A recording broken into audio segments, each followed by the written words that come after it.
What's up, Goober? Pistols in CS2 are absolutely sick because they give you a chance at winning force buy rounds or low buy rounds, which can totally flip a game on its head.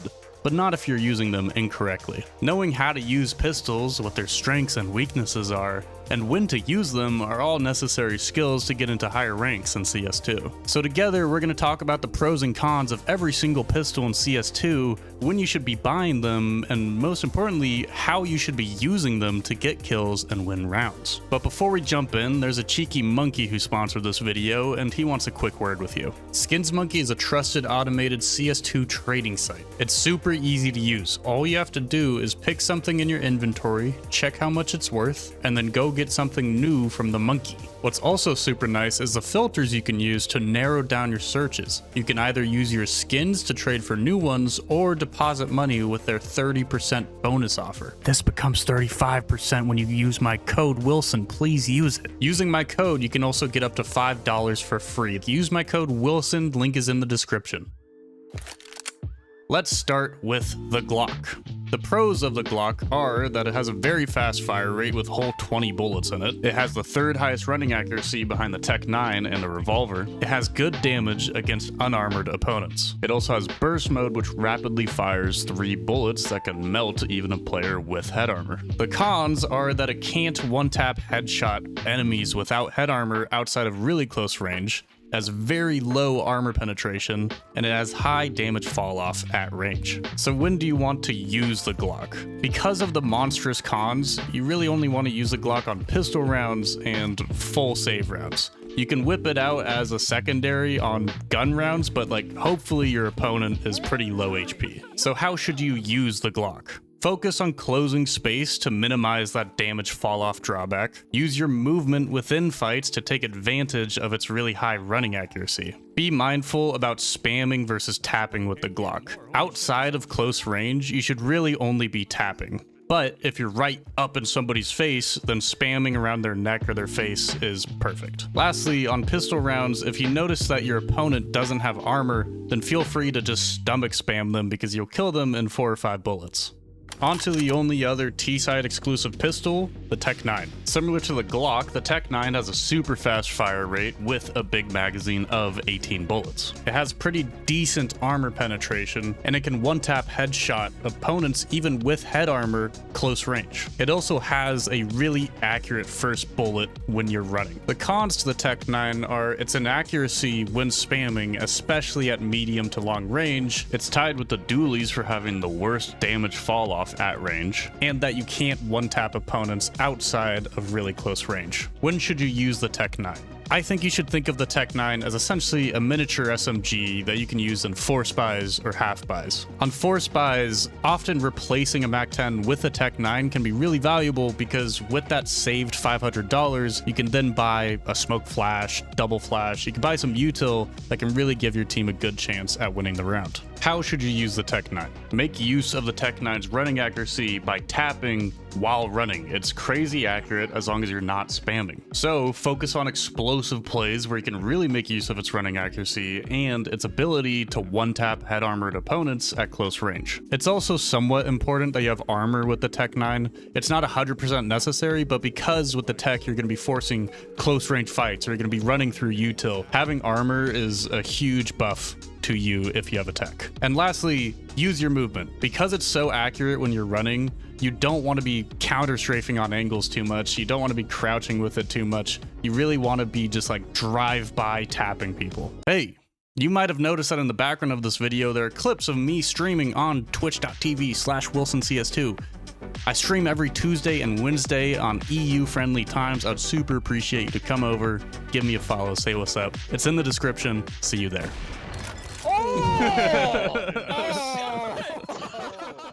Alright, that's enough. Let's go back to pistols. The USP-S. Really, the most important thing about the USP-S is that it can one-tap headshot enemies without head armor at very long ranges. This, combined with its high standing and crouching accuracy, makes it a pistol round demon. It also has the unique benefit of being silenced, which means that your opponents can't see the tracers coming from it, and they won't be able to hear where your shots are coming from at longer ranges. The downsides to the USP-S are its very poor armor penetration. The fact that it only has 36 bullets in total for you to use, and 12 bullets in each mag means that you have to be pretty picky about your shots. So when should you use the USP-S? Well, similar to the Glock, it's great in pistol rounds, but you'd never want to go into a light buy or a force buy with a USP-S if you want a really good chance at getting kills. In terms of how to use the USP-S to its greatest effect, there's a common piece of advice that you'll hear that you should use the USP-S as if it's an op. You play on an angle, you shoot, and then you fall to another, and so on. You don't want to be forced into committed close range fights because it just puts you at a huge disadvantage against Glocks. Because you only have 12 bullets, it's easy to get overwhelmed when you're using the USP-S, and you don't want to give Glocks that close range advantage where they can one-tap headshot you. With the USP-S, you want to be fairly patient with your shots. You don't want to spam it. You want to go for headshots. And unless you're in like a close range 1v1 or 1v2, you need to conserve your ammo because you only have 12 bullets. So if you shoot them all, you gotta reload, you're gonna die. It's only natural that now we talk about the USP-S's less popular counterpart, the P2000. The P2K and the USP-S, stats-wise, are almost identical. What it really comes down to is, would you rather have a 13-bullet mag, which is one more than the USP-S, and 52 bullets in reserve, that's with the P2K, or would you rather have a silencer? There are slight differences in accuracy, but I think it's pretty negligible. Like the USP-S is slightly more accurate than the P2K. I wouldn't worry about that or think about that all too much. I think the real big thing is that silencer, and that silencer has more of an impact on pistol rounds than I think people realize. So for me, I much prefer the USP-S because of the silencer, and I would recommend people use the USP-S. I think it's overall better because of that, but definitely give both a try and see what you prefer. How about everybody's favorite broken pistol, the 5.7? The strengths of the 5.7 includes its 20 bullet magazine with its super fast fire rate that's on par with the Glock. At close range, you can one-tap opponents with head armor. You can also kill them with 3 shots to the stomach or 4 to the chest. The drawbacks of the 5.7 are that it's a poor choice at range due to it being tied for the second most inaccurate pistol. It also has a really high running inaccuracy. It's only more accurate while running than the Deagle and the Revolver's right click. A smaller thing but worth noting, it has a longer reload time, being a half second longer than the USP-S's reload. When should you use it? The 5.7 is kind of similar to the T-side Tech 9 in the way that you want to be forcing close range fights with it. The 5.7 really strives in force rounds because it allows you to get armor with it, which, similar to the Tech, again, is really important because you're forcing close range fights. Along with that, you should have enough, extra money for a little bit of util that could help you in those close range fights. How should you be using it? The 5.7 is a close range angle holding beast. If Ts walk into you while you're holding a close range angle with the 5.7 on an off angle or just on an on angle that they're not quite expecting, you could very easily get a multi-kill with its ability to one-tap head armored opponents. This makes it a great anti-rush pistol. If you're expecting Ts to rush, you set up close with the 5.7. It's also great for pushing, but keep in mind you do have to counter strafe or crouch unless you're super close to somebody because of its poor running accuracy. Let's move on to pistols that both the Ts and CTs get to buy and use, and we'll start with the P250. In terms of strengths, I would say the P250's biggest strength is its cost. The cost being only $300 means that you only need a singular kill to pay for it back. If you buy a P250 on a save round and manage to get one kill, that not only pays for the P250 back, but also gets rid of your opponent's armor, gun, util. It's just a great swing for the economy. The P2 has pretty decent armor penetration. It can't one-tap enemies who have head armor close range, but it can very easily two-tap them at pretty decent ranges. It's not as good as the Tech 9 or the 5.7, but you can definitely spam down opponents close range, especially if you hit them in the stomach.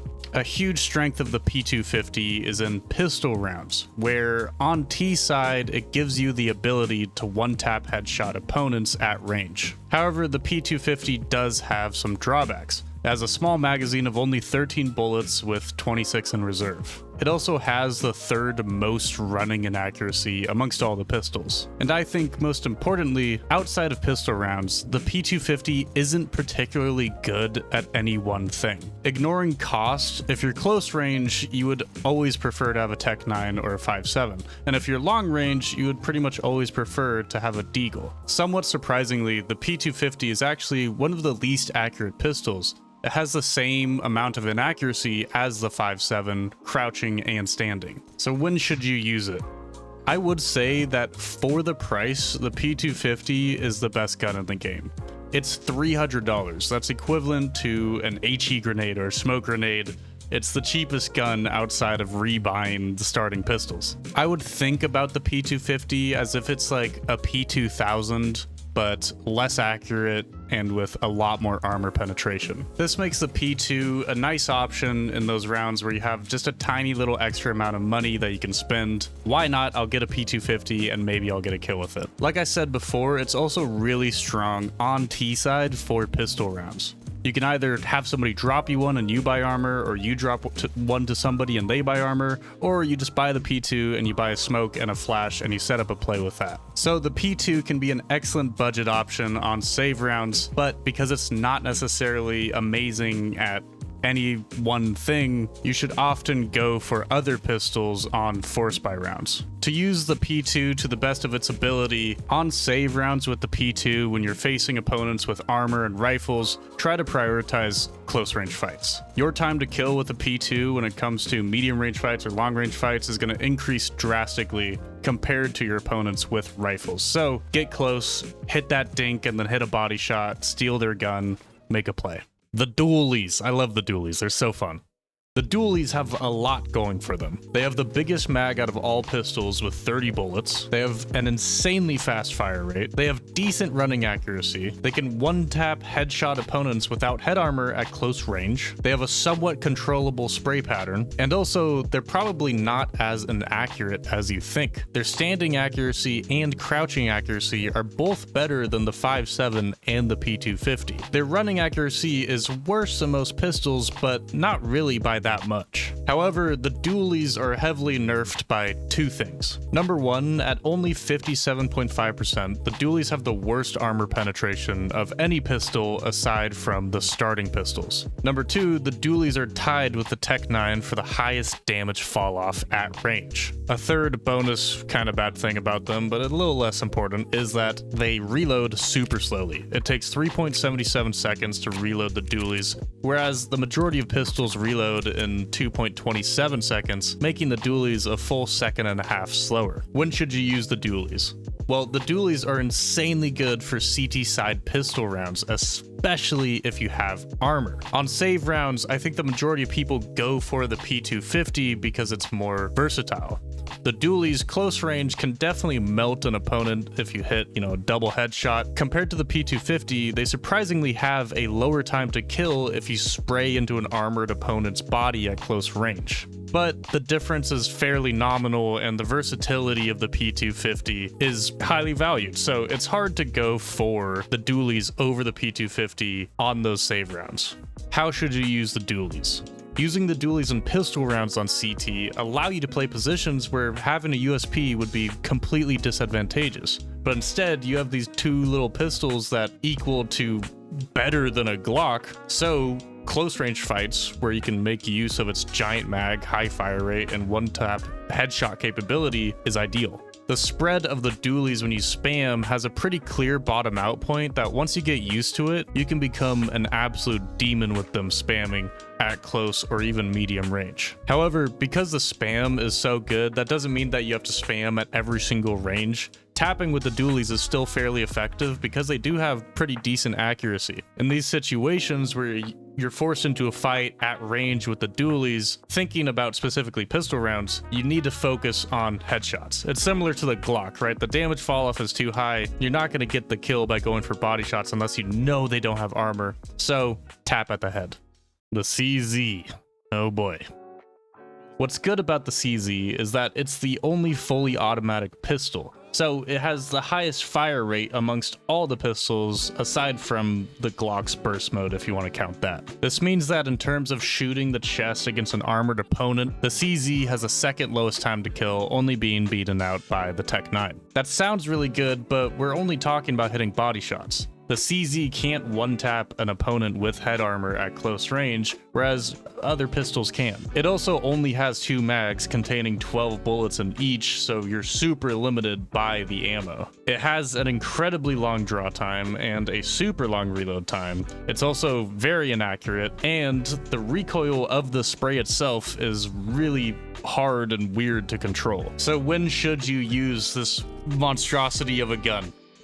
Never use it in pistol rounds. It's useless in pistol rounds. The USP and P2K are just strictly better. It is a decent option for trying to get 1 kill in close range and to steal a weapon. I think that's really like the only use case of the CZ right now is on CT side, buying it, playing a cheeky, super close range angle, get one, steal their gun, and then use that gun that you just stole for the rest of the round, not the CZ. The problem with the CZ is that for the same cost, you can get the 5.7, and the 5.7 is insane. It one-taps opponents at close range. You're way more likely to get multi-kills with the 5.7, whereas with the CZ, you're more likely to just get 1 and maybe 2 if you're super cracked. And the same goes on T side with the Tech 9. It's just really hard to justify buying the CZ, an incredibly situational pistol, over the Tech. To be honest with you, I wouldn't have this equipped on either side. So how should you use it? You can kind of use a CZ like the same as a Zeus, right? You just camp a really tight angle and you hope that they don't clear you well and you're just able to melt them and then steal their gun. It's kind of hard to push with the CZ, whereas it's much easier with the 5.7. The CZ has a running inaccuracy that's similar to the Dualies, but the Dualies have 30 bullets in a mag, whereas the CZ only has 12 and it shoots those 12 super fast, so it's just not a great gun to be like sending it out with. This is a pistol guide for every pistol, but like the fact of the matter is that the Tech 9 is just better than the CZ and the 5.7 is just better than the CZ. They all cost the same amount of money. Just buy those. Okay, you might have been waiting for it. Let's talk about the Revolver. What's good about the Revolver? Well, the really best thing is it does a ton of damage to both unarmored and armored opponents. It does 79 to the chest against armored opponents and can one-tap to the stomach against unarmored opponents. You get 2 fire options, which is cool. The left click, which has a little delay to it and a sound, and the right click, which is instant but very inaccurate. Both the Deagle and the Revolver have 200% penetration, which means that they're really good at wallbangs, and because the Revolver does so much damage, it's a really good gun to wallbang with. Your left click, when it pulls the hammer back, it slows you down a bit to 180 units per second, but you're still essentially fully accurate while moving, so you don't have to counter strafe with the Revolver. However, there are a ton of drawbacks to the Revolver, and the biggest issue is its left click. Number 1, it makes a sound which your opponents can hear, which immediately gives up your position and allows your opponents to adjust their movement in anticipation of your shot. Number 2, it requires a completely different style of aiming where either you track your opponent during this buildup or you flick onto them on the awkward timing of it shooting. And number 3, you are at an incredible disadvantage when holding angles because you have a gun that has built-in delay to it and a sound cue for it before you shoot. Outside of those problems, the right click is incredibly inaccurate, which makes it really hard to rely on. You also only get 16 bullets total in the Revolver, which kind of nerfs one of the pros of it being able to wallbang well. You want to be able to spam walls and take pot shots, but at the same time, the ammo count really forces you to be careful with your shots. And lastly, it's $600, so it's the most expensive pistol aside from the Deagle. So here's the question, when should you use it? Never. Honestly, never. If you have a different answer than that, then please hear me out, and if you disagree, just leave a comment. The Deagle's better. I know it's fun to argue in favor of the Revolver. It's a cool gun that does a ton of damage, but its ease of use, i.e. not having to counter strafe, distracts many from how much more versatile and powerful the Deagle is. The one place where maybe, just maybe, I would rather have a Revolver is, I'm thinking of that JL clip on Dust, is CT mid doors on dust, where I can wall bang the mid doors and I can also wall bang B doors really effectively. But even then, like, it's so hyper situational and so specific that it's not worth having in your loadout. If that didn't convince you, then here is how you should use it. Time the left click to the timing of your peek. You don't want to peek and then have to hold down left click. It just increases your time to kill. It gives your opponent more time to react to you and kill you first. When you're holding an angle from a long ways away, tap and untap your left click, so then when they do peek the angle, you might be, cocking the hammer at the right timing, and then your time to kill, you don't have to deal with that delay of the gun. However, don't do this if you're close range. If you're holding an angle tight, do not do this because it just screams like, I'm right here, swing me and kill me. Completely avoid right click unless it's extremely necessary. If you're super close range, right in front of somebody, then yes, right click. Other than that, don't use it. Because the revolver is so slow and the time to kill is so high, you should pretty much always have cover and be peeking out from that cover, or you should be holding a really long range angle where you can duck back into cover after taking a shot. In the end, just really prioritize long range fights. You don't want to be next to somebody. You don't want to be in a committed medium range fight. You want to be taking these high time to kill, super long range fights. And even then, it's still bad. I can't emphasize it enough. The revolver is bad. I'm sorry. Finally, we get to talk about the Deagle. Infamous for its ability to create insane highlights, the Deagle is truly special.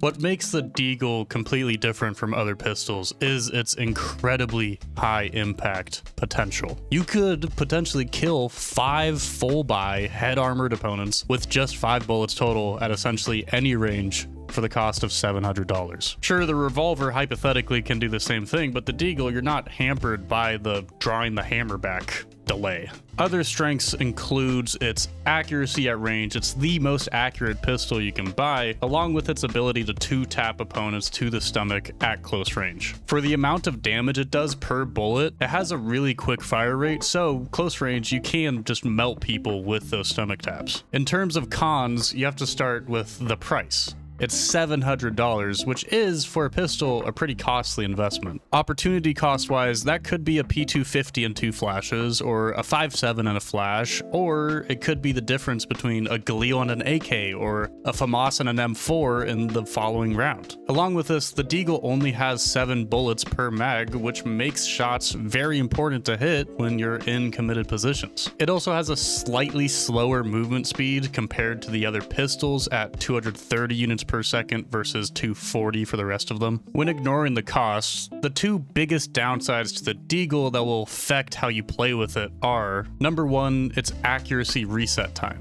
And what I mean by that is the amount of time after shooting one shot it takes for your second shot to be accurate. So if I go bang bang, right, that second shot is going to be really inaccurate, whereas if I go bang, wait, bang, then that second shot is going to be fully accurate. And the Deagle has a pretty chunky one, being around 0.8 seconds. The second consideration is that it doesn't do a ton of damage to the body, especially if you get out of that 2 shots to the stomach range. At most ranges, you're going to need 3 bullets to the body, which with that, long accuracy reset time can increase your time to kill significantly if you don't hit a headshot. When should you use the Deagle? Well, the Deagle is the best pistol in the game to default with. You'll see, even in the pro scene, them just run Deagle defaults. Everybody spread out and look for a pick with your Deagle.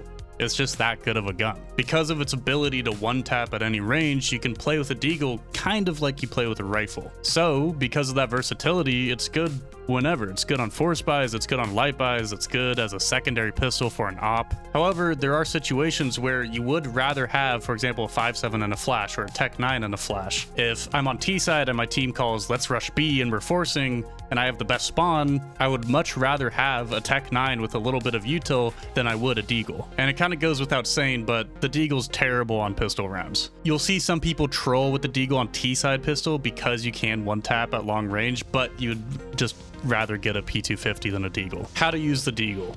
Cover, peeking, holding. You need to prioritize headshots unless you're super close range and you can 2-tap somebody to the stomach. But even if you are playing that style, close range, I'm trying to just melt somebody real quick, You would rather a different pistol from that. I would rather a 5.7 if I'm going to be playing like close A ramp on Mirage, for example. So to use the Deagle to the best of its ability, you want to use its fast movement speed to peak longer range angles or medium range angles. You want to avoid committed fights in medium or long range due to that long time it takes for the accuracy to reset. Really make use of cover and your ability to jiggle in and out of angles and just hit a quick one tap. Your first bullet with the Deagle is very important. Because of that accuracy reset time with the Deagle, it's key to not panic with it unless you are super close range and you can just spam into somebody's body. Otherwise, if you're in a medium range situation and you're committed to the fight, that first bullet is so essential because if you miss it, you have to wait for that reset, and that reset gives, your opponent time to kill you while you're still inaccurate. It's easy to recover from a missed first bullet with the AK or with other rifles and pistols, but it's really punishing with the Deagle if you don't have cover that you can duck back into. This is also why warming up or DMing with the Deagle is actually really valuable because it trains you into being accurate with your first bullet and not panic firing. So in the end, you could think of it sort of like how you would play the USP on pistol rounds. You want to play angles where you can take shots, you can fall off of the angle, or you just have a good piece of cover that you can play around to peek out, shoot one shot, duck back in, looking for those first bullet headshots. Throughout this video, I mentioned pistol rounds here and there, but it wasn't really a focus. I more so wanted just an overall general look at every pistol. If you want a specific video about pistol round, let me know, because I am so ready to make one. Well, that's it, Goober. We paid the piss toll to learn more about pistols. Thanks for being here. Shout out to my channel members here on YouTube. They help support me and allow me to be a goober on the internet. They should be scrolling like over there somewhere. I appreciate you guys tons, and give me a sub, give me a like if you enjoyed the video. Anyways, goodbye. Go follow me on Twitch. Later.